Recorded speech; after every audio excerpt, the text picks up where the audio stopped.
आपको कार्य करना है दूसरों के लिए, खुद के लिए नहीं करना है। आप किसी को पढ़ाते हैं तो अपने लिए तो पढ़ाते नहीं, आपकी अलग जिम्मेवारी है, व्यक्तिगत जिम्मेवारियों के लिए आप नौकरी करते हैं, लेकिन दिल में तो यही रहता है जो हम कर रहे हैं तो वो दूसरे के लिए कर रहे हैं, और जो करे उसका 100% लाभ उसको मिले। तो अभी नई राष्ट्रीय शिक्षा नीति आ गई, तो इसको बोलते हैं पैराडाइम शिफ्ट बोलते हैं। तो सबसे पहले शुरू हुआ था ये दिव्यांगता के जो क्षेत्र है वो शुरू हुआ था सबसे पहले, आप लोग नाम सुना होगा हैंडीकैप। तो कोई भी शब्द कैसे बनता है उसके बारे में जानना जरूरी है कि आप इस क्षेत्र में।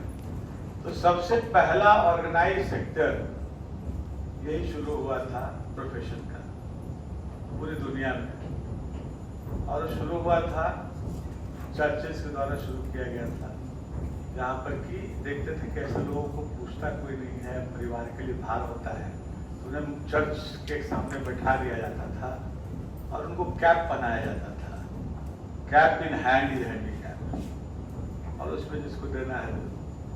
तो यहाँ से शुरुआत हुई ऑर्गेनाइज सेक्टर। और अब देखिए अभी क्या आ गया, अभी बराबरी की बात आ गई, अधिकार की बात आ गई। तो जितने भी डिप्राइव्ड सेक्शन हैं, चाहे वो किसी भी कम्युनिटी का हो, डिसेबिलिटी एक कम्युनिटी है जिसको ये प्रिविलेज है कि ये हर जगह उपलब्ध है, इसको बोलते हैं हॉरिजॉन्टल प्रेजेंस बोलते हैं। बाकी जैसे है शेड्यूल कास्ट एक वर्टिकल है, ओबीसी एक वर्टिकल है, जनरल एक वर्टिकल है, तो सबका अलग अलग खांचा बना हुआ है, लेकिन डिसेबिलिटी हॉरिजॉन्टली प्रेजेंट है। महिला, पुरुष, जात, बिरादरी, जोग्राफिकल एरिया, लिंग्विस्टिक एरिया, भाषा, इससे कोई बंधन इसको नहीं है। और उम्र के किसी भी पड़ाव पे ये हो सकता है, जन्म से लेकर मरते समय तक ये हो सकता है। और हर व्यक्ति को जीवन के किसी काल में किसी न किसी प्रकार का टेम्पररी या परमानेंट दिव्यांगता का सामना करना पड़ता है। अब आप समझिए कि आप खुद अगर उस स्थिति में हैं तो आपको कैसा लगेगा, वो हम इमेजिन करते हैं। बीइंग पेशेवर जो सेंसिटिव होता है, एम्पैथेटिक पेशेवर जो होता है, ये सोचता है कि अगर हम रहते तो कैसा लगता है, और उस हिसाब से जब आप फिलोसफिकली सोचते हैं तो आपकी आत्मा जगती है और आप उसी उद्देश्य से और उसी इंटेंसिटी से, तीव्रता से कार्य करते हैं। तो अभी आपको पूरा तो जो चेंज हुआ ना, तो चैरिटी मोड हुआ कि भाई दान देने वाली बात है, तो राइट बेस्ड अप्रोच आया।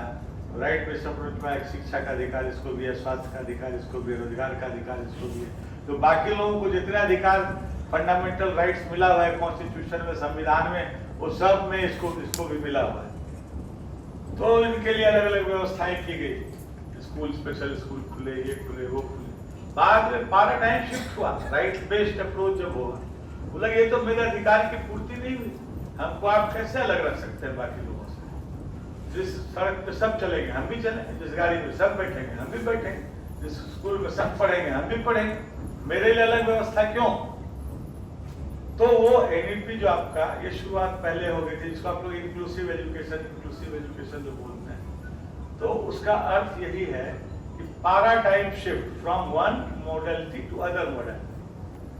तो एकदम आमूल चूल परिवर्तन हो गया कि अब तो स्पेशल स्कूल में टीचर थे आप, अब आपको विशेष, ये आपको एक जनरल स्कूल में करना, सुप्रीम कोर्ट का रूल आ गया, आप सब लोग जानते ही, अब बोलने की जरूरत नहीं। तो उस पैराडाइम शिफ्ट में और अधिक परिवर्तन आ गया नई राष्ट्रीय शिक्षा नीति के बाद। तो उसका अध्ययन बढ़िया से करना है। तो उसमें कैसे एक सामान्य विद्यालय को समावेशी विद्यालय बनाना है। तो समावेशी विद्यालय अभी पहले सोचते थे कि कोई जो आपको डिसेबिलिटी है, दिव्यांगता है, तभी वो समावेशी क्लास होता है। आप खाली इमेजिन कीजिए, जब आप खुद स्कूल में पढ़ते थे तो सब बच्चे का intellectual level, social level, economic background एक जैसा नहीं था, सबको बराबर अवसर नहीं था, सबको बराबर अपॉर्चुनिटी नहीं था, है ना। लेकिन तब भी पूरे क्लास को पढ़ाना पड़ता था। तो कोई मास्टर साहब से ट्यूशन पढ़ रहा है, कोई बेचारा फेल कर जा रहा है जिसको नहीं, तो उस समय भी समावेशी नहीं था। तो समावेशी का अर्थ यह होता है कि क्लास में जितने बच्चे हैं उन सब का स्ट्रेंथ और वीकनेस को पहचानना पहला काम।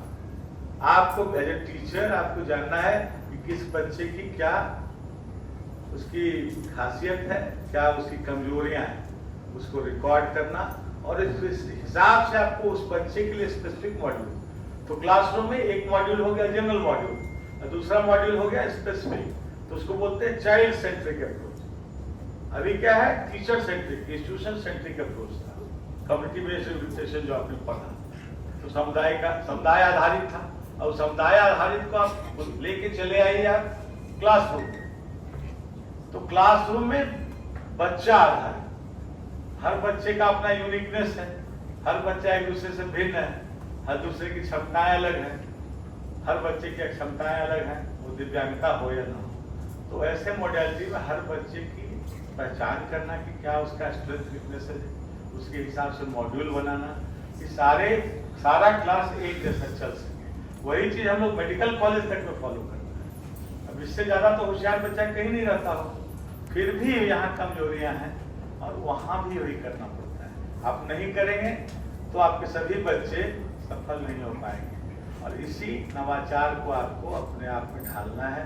ये 3 दिन का जो कार्यक्रम है सतत पुनर्वास शिक्षण कार्यक्रम, इसमें हम समझते हैं कि सारे चीज़ों की ट्रेनिंग दी जाएगी, आप लोग को सब चीज़ नया डेवलपमेंट बताया जाएगा।